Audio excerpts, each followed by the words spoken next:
Municipal chairman Prabhakar Reddy, Tadipatri town CI Sai Prasad, Bandaru రామపొల్లయ్యలు దురుసుగా మాట్లాడిన ఆడియో సోషల్ మీడియాలో వైరల్ అవుతుంది. జేసీ ప్రభాకర్ రెడ్డికి రాంపొల్లయ్యకు అసలు వివాదమేంటి? మధ్యలో సీఐ సాయి ప్రసాద్తో గొడవ ఎందుకైంది? జేసీ ప్రభాకర్ రెడ్డి పోలీసులు బండారు రాంపొల్లయ్యని ఎందుకు టార్గెట్ చేశారు? అక్రమ కేసులతో ఎందుకు ఇబ్బందులకు గురి చేస్తున్నారు? ఇదే అంశంపై ఫైట్ ఫర్ కాన్స్టిట్యూషన్ రైట్స్ వ్యవస్థాపక అధ్యక్షులు బండారు రామపొల్లయ్యతో మా ప్రతినిధి Basavaraju face to face. Anantapuram జిల్లా తాడిపత్రికి సంబంధించి ఇటీవల ఓ ఆడియో వైరల్ అయిన సంగతి తెలిసిందే. ఏదైతే బండారు రాంపుల్లయ్య అనే వ్యక్తి ఫోన్లో మాట్లాడుతూ అక్కడ సిఐతో కానీ జేసీ ప్రభాకర్ రెడ్డితో కానీ దురుసుగా మాట్లాడిన వైరల్ అయింది ఆ ఆడియో. ఈ సందర్భంగా ఆయన మన దగ్గర ఉన్నాడు. ఫైట్ ఫర్ కాన్స్టిట్యూషనల్ రైట్స్ వ్యవస్థాపక అధ్యక్షులు బండారు రాంపుల్లయ్య ఎందుకోసం జేసీ ప్రభాకర్ రెడ్డిని ఎందుకు టార్గెట్ చేశారు, లేదా పోలీసులు ఎందుకు టార్గెట్ చేశారు, ఇంతకు పోలీసుల వల్ల ఆయనకి ఎలాంటి ఇబ్బందులు ఉన్నాయి, ఆయన కనుక్కునే ప్రయత్నం చేద్దాము. చెప్పండి రాంపుల్లయ్య గారు, మీరు సిఐతో ఫోన్లో మాట్లాడుతూ చాలా దురుసుగా మాట్లాడాల్సిన పరిస్థితి వచ్చింది. ఎందుకు అలా వచ్చిందంటారు? మీరు మళ్ళీ ఒకసారి ఆడియో వినండి. ఫస్ట్ ఎవరు దురుసుగా ప్రవర్తించినారనేది మీకే తెలుస్తుంది. ఈ గొడవ అంతా రావడానికి కారణం జేసీ ప్రభాకర్ రెడ్డి.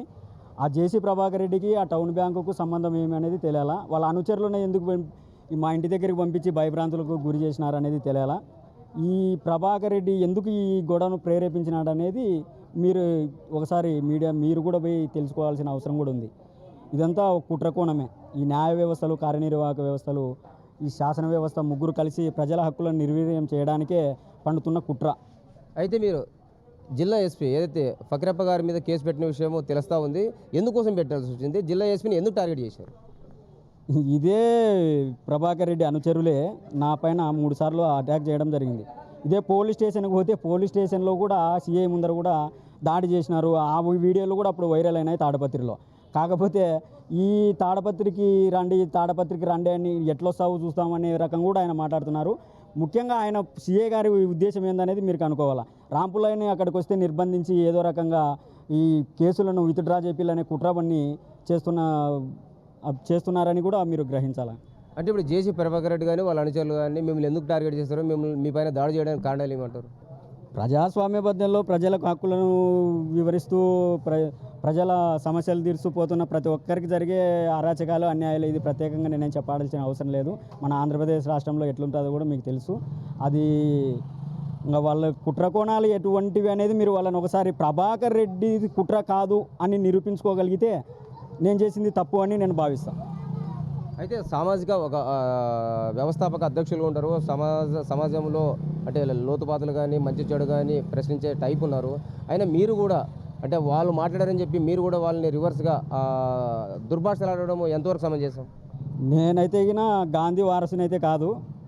ఒక చెంప మీద కొడితే ఇంకొక చెంప చూపిస్తానికి ఆయన ఒక లా అండ్ ఆర్డర్ కాపాడాల్సిన ఒక పోలీస్ అధికారి ఎస్హెచ్ఓగా ఉండి ఆయన దురుసుగా ప్రవర్తించినప్పుడు నేను ప్రవర్తించడం అనేది కూడా ఏం పెద్దగా ఇదేం కాదు. అలాగే ఒక శాసనబద్ధమైన మాజీ శాసనసభ్యుగా చేసి చట్టాలను కాపాడాల్సిన ఒక వ్యక్తి అసాంఘిక కార్యకలాపాలకు పాల్పడి దౌర్జన్యాలు చేపించడము, మనుషులను భయభ్రాంతులను గురి చేసి పిలిపించడం కూడా వాళ్ళ విజ్ఞతకే వదిలేస్తాము. నేను ఈ విందులో చేయడం నాది తప్పని కూడా నేను ఎప్పుడు బాధపడలేదు, నేను బాధపడను కూడా. ఇప్పుడు జేసీ ప్రభాకర్ రెడ్డి అంటేనే ఒక బ్రాండ్. అంటే తాడిపత్రి కావచ్చు, అనంతపురం జిల్లాలో కావచ్చు, ఒక పేరున్న వ్యక్తి, ఒక కుటుంబంలో నాయకులు ఉన్న వాళ్ళు ఎలాంటి అంటే చెడు కార్యాలు చేశారో, లేదా ఎంత సమాజానికి చెడు చేశారని మీరు భావిస్తున్నారు? వాళ్ళు చేసినది మీరు అనుకుంటున్నారు బ్రాండ్ అనేది. అది ఏం బ్రాండ్? డ్రాయర్ బ్రాండా, లేకపోతే ప్యాంటు బ్రాండా, కన్నద్దాల బ్రాండ్ అనేది తెలుసుకోవాలా. వాళ్ళ బ్రాండ్ ఏం లేదు. అక్కడ ఉన్న ప్రజలు అమాయకులు, అక్కడ ఉన్న ప్రజలు భయభ్రాంతులతోనే వాళ్ళకు ఓటేస్తారు, కానీ ఏ రోజు ప్రేమతో ఎవరు ఓటేయరు. అది మీరు గ్రహించాలా.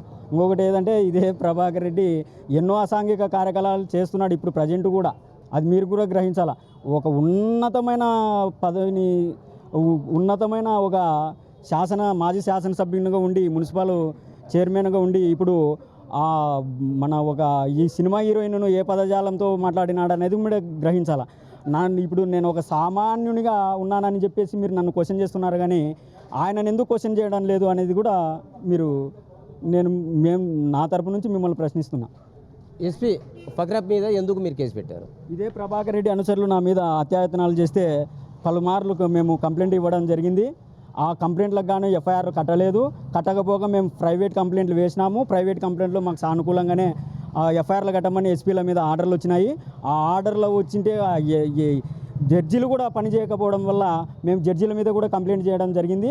ఇప్పుడు అంతా వీళ్ళ మీద లాస్ట్ కోణానికి వచ్చింది కాబట్టి ఇది మరోసారి కుట్రవన్నీ నా మీద ఏదో ఒకటి చేయాలనే ఒక దురుద్దేశంతో జరుగుతున్న కుట్ర.